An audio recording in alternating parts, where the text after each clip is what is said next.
गुरु रूपी प्यारी सात संगत जी, प्यार और सत्कार से कहना जी, धन निरंकार जी। सात संगत जी सतगुरु माता जी का शुक्राना करते हैं, जिनकी कृपा से आप संतों महापुरुषों के दर्शन करने का मौका मिल रहा है, आप जी के वचन श्रवण करने का मौका मिल रहा है। हाँ संगत जी, दासी आप जी के चरणों में विचार रखने जा रही है, आप जी से आशीर्वाद ले रही है। हाँ संगत जी, इन विचारों द्वारा हमें यही समझाया गया है कि हम जो भी बोलें सोच समझ कर बोलें। बोलने से पहले हम पहले अच्छी तरह से समझें सोचें, फिर हम बोलें। पहले तोलो फिर बोलो।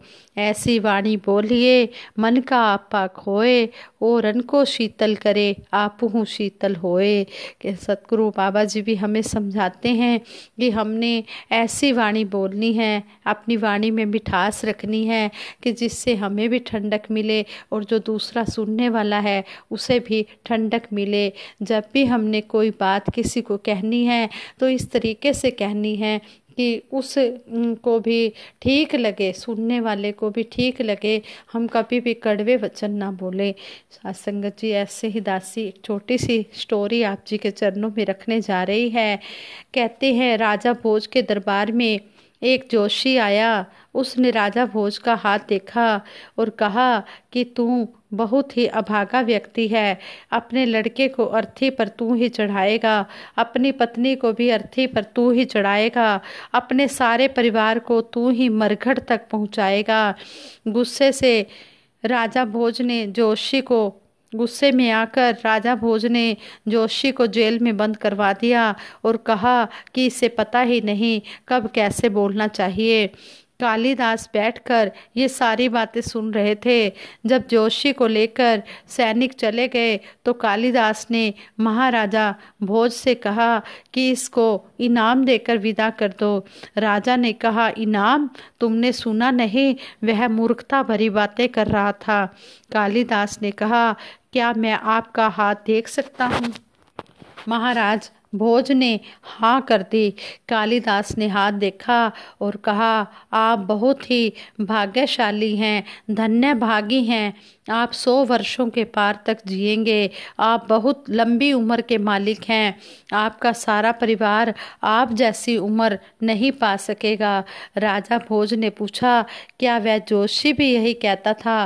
कालिदास ने कहा, यही वह भी कहना चाहता था, पर उसका कहने का ढंग ठीक नहीं था। राजा भोज ने उसे इनाम देकर विदा कर दिया। यही कुछ हमारे जीवन में भी घटता है। कभी हमारी बोली हमें तख्त पर बिठा देती है और कभी तख्ते पर लिटा देती है। किसी कवि ने ठीक ही कहा है, पहले तोलो फिर तुम बोलो, बोलो में विष मत घोलो। एक यहूदी विचारक ने भी लिखा है, ये एक बार वह अपने एक मित्र के साथ एक गुरु के आश्रम में गया। दोनों को सिगरेट पीने की आदत थी। आश्रम में समय लग रहा था और दोनों बहुत ही परेशान थे। दोनों ने कहा कि चलो गुरुदेव से पूछ कर ही पीना चाहिए, सिगरेट पीना चाहिए। दोनों में से एक को गुरु ने हाँ कर दी और दूसरे को ना। कारण था पूछने का ढंग। एक ने पूछा कि क्या हम ईश्वर सिमरन करते समय सिगरेट पी सकते हैं? गुरुदेव ने कहा कि नहीं। दूसरे ने पूछा था, क्या हम सिगरेट पीते समय ईश्वर सिमरन कर सकते हैं? उन्होंने कहा हाँ, बिना हिचक। ये दोनों बातें बिल्कुल एक थी, लेकिन कहने के ढंग से अलग अलग हो गई। एक बात के उत्तर में उसी आदमी ने इनकार कर दिया, दूसरी बात के उत्तर में उसी आदमी ने हाँ कर दी।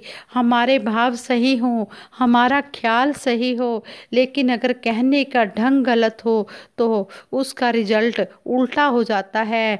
ये हमारी समझ, हमारी सूझबूझ पर निर्भर करता है कि हम किसी बात को किस प्रकार करते हैं। बात खाली बात नहीं होती, बात जीवन को अंधकार में डुबा भी सकती है और कहते हैं कि जीवन में नई सुबह भी ला सकती है। इसलिए हम जब भी कुछ बोलें तो हम ऐसा बोलें कि दूसरे के मन को चुभन ना हो, दूसरे का मन ना दुखे। जब भी कोई बात करनी हो हम सही तरीके से बोलें। जैसे कहते हैं कि अगर कोई अंधा इंसान होता है, अगर कोई उसको कह दे कि ए अंधे, तो कितनी बात बढ़ जाती है। अगर उसे कह दिया जाए कि नैन सुख, उसको नैन सुख कह दिया जाए, उसको सूरदास कहा जाए, तो वह कितना खुश हो जाता है सूरदास शब्द से। लेकिन अंधे शब्द से उसे कितना गुस्सा आता है। तो यहाँ पर हमें सतगुरु समझाते हैं कि हमारा बोलने का तरीका बहुत अच्छा होना चाहिए। जब भी हम किसी से बात करें तो हम अपनी बोली में, अपनी वाणी में मिठास लाएं और जी करके हम बात करें। संगत जी, ऐसे ही दासी एक और स्टोरी आप जी के चरणों में शेयर करेगी। आप जी ये स्टोरी भी प्रवान करें। इस स्टोरी में भी हमें यही सीखने को मिला है कि हम ये माया धन दौलत के पीछे ही ना पड़े रहें। हमें जिस काम के लिए ये मनुष्य जन्म मिला है हम वो कार्य भी करें। जैसे संपूर्ण हरदेव वाणी में सतगुरु बाबा हरदेव सिंह जी महाराज ने भी हमें समझाया है, माया से बचकर रहना है, संतों ने फरमाया है, मगर न कोई जान सका ये किसको कहते माया है। आज संगत जी दासी स्टोरी शुरू करने जा रही है। आप जी ये स्टोरी परवान करें। पुराने जमाने की बात है। एक बहुत बड़ा राज्य था। वहाँ का राजा बहुत दुराचारी था। उसे धन इकट्ठा करने की आदत थी। वह सबसे अमीर राजा बनना चाहता था। रात दिन वह इसी काम में लगा रहता था कि धन कैसे आए, कहाँ से आए। धन कमाने के लिए वह सही गलत और अच्छे बुरे की भी परवाह नहीं करता था। अपने इस लालच के कारण वह जनता के सुख दुख का ध्यान भी नहीं रखता था। एक दिन एक संत उसके राज्य में पहुँचे। लोगों ने उन्हें राजा की इस बात के बारे में बताया कि राजा धन इकट्ठा करने में लगा रहता है। राजा बिल्कुल भी हमारे सुख दुख का ध्यान नहीं रखता, अच्छे बुरे सही गलत की भी परवाह नहीं करता। संत जब राजा से मिलने जाने लगे तो उसके महल में एंट्री करने से पहले उन्होंने कुछ कंकड़ पत्थर इकट्ठे कर लिए। महल में जाकर वे राजा के पास अभी अपने आसन पर बैठ ही रहे थे कि उनकी मुट्ठी से 2-3 कंकड़ फर्श पर जा गिरे। राजा ने उन कंकड़ों को उठाकर देखा और हैरानी से पूछा, गुरुदेव ये कंकड़ पत्थर आपने किस लिए इकट्ठे किए हैं? संत मुस्कुराकर बोले, हे राजन, मरने के बाद मैं इन्हें अपने साथ ले जाऊंगा और ईश्वर को उपहार में दूंगा। राजा बड़ी जोर से हंसा और बोला, आप जैसा परम ज्ञानी भी मरने के बाद कुछ ले जाने की बात सोचता है, यह देखकर मुझे बड़ी हैरानी हो रही है। क्या आप भूल गए हैं कि परलोक जाने वाली आत्मा कंकड़ पत्थर तो दूर अपने साथ यहाँ से एक कण भी नहीं ले जा सकती?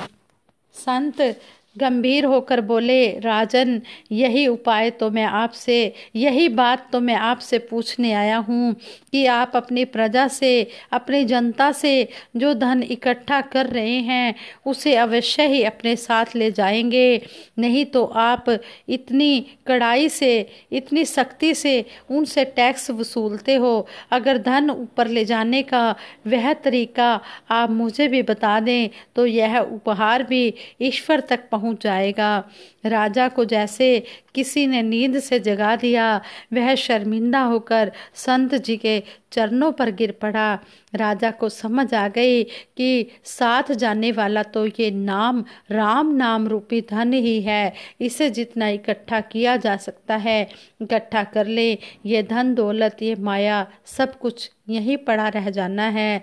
जैसे सिकंदर बादशाह कैसे दुनिया को लूटता रहा, लेकिन लास्ट में वो उसको जब अंतिम समय आया तो उसने कहा कि मेरे दोनों हाथ अर्थी से बाहर निकाल देना, ताकि लोग देख ले कि सिकंदर जो इतने जुल्म कर करके जिसने इतना धन इकट्ठा किया, लेकिन वो भी कुछ साथ लेकर नहीं गया। दुनिया वालों को ये सबक मिल जाए कि हमने इस तरह किसी का दिल दुखाकर, मार काट करके, हमने किसी को दुखी करके धन इकट्ठा नहीं करना है। हमने अपनी दशा नवंधी किर्त कमाई से अपना और अपने परिवार का पालन पोषण करना है। अपनी मेहनत से हमने अपने परिवार का और अपना पालन पोषण करना है। और हमने किसी के ऊपर भार नहीं बनना, हमने किसी से मांग कर नहीं खाना, हमने फकीर नहीं बनना, भिखारी नहीं बनना। हमने अपने गृहस्थ धर्म में रहते हुए अपनी मेहनत से गुजारा करना है। कबीर जी ने भी कहा है, साईं इतना दीजिए जामे कुटुंब सुमाए, मैं भी भूखा ना रहूं, तेरा संत भी भूखा ना जाए। कबीर जी ने कहा है, हे सच्चे पातशाह मुझे इतना देना जिसमें मेरा और मेरे परिवार का भी गुजारा हो जाए, और जो भी मेरे दर पर आप जी का भेजा हुआ संत महात्मा आए वो भी खाली ना जाए, उसकी भी मैं सेवा तन मन धन से कर सकूं। सच्चे पातशाह मुझे इतना देना और मुझे ज़्यादा कुछ नहीं चाहिए। कहते हैं कि जिसके अंदर सबर, संतोष, शांति, समदृष्टि होती है वही संतों का असली गहना होता है। सबर, शांति ते समदृष्टि संत जना दा गहना है, संत जना दा वड्डा जेवर भाणे अंदर रहना है। जो संत महात्मा होते हैं ये सतगुरु के भाणे में रहते हैं कि सच्चे पातशाह तू जो भी दे रहा है, जो भी खाने को दे रहा है, जो भी पहनने को दे रहा है, जिस तरह भी तू रख रहा है, सच्चे पातशाह हम तो तेरे निमाणे बच्चे हैं, हम तेरे सेवादार हैं। हमें तू जिसमें भी रखे तेरा भाणा मीठा लागे, हम खुश हैं। और सतगुरु बाबा जी ने भी हमें संपूर्ण हरदेव पाणी के द्वारा भी हमें समझाया है, वो हर वस्तु माया है जो दूर करे भगवान से, सेवा सत्संग सिमरन से और निरंकार के ध्यान से।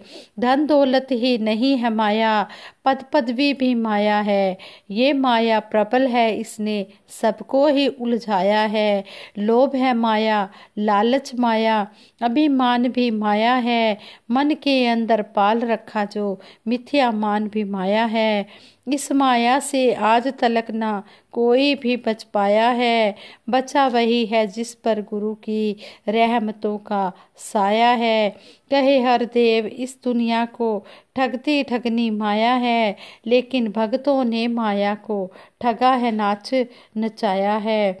यहाँ पर हमें सतगुरु बाबा हरदेव सिंह जी महाराज ने समझा दिया है कि धन दौलत को ही माया नहीं कहते, वो हर वस्तु माया है जो हमें भगवान से दूर कर देती है, सेवा सत्संग सिमरन से और निरंकार के ध्यान से दूर कर देती है।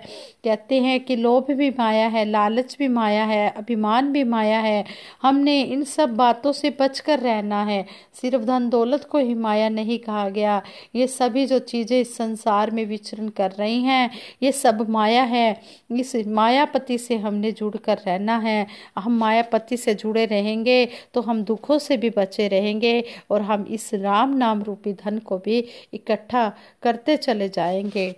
संगत जी, दासी तो यही अरदास करती है, सच्चे पातशाह जिन्ने भी संत तेरे मेरी मां लादे मणके ने, जदों इन्हां नूं तकदी हां इबादत हो ही जाती है। सच्चे पातशाह जितने भी संत महात्मा हैं ये सब मेरी माला के मणके हैं। सच्चे पातशाह जब भी इनके दर्शन होते हैं इबादत हो जाती है, पूजा हो जाती है।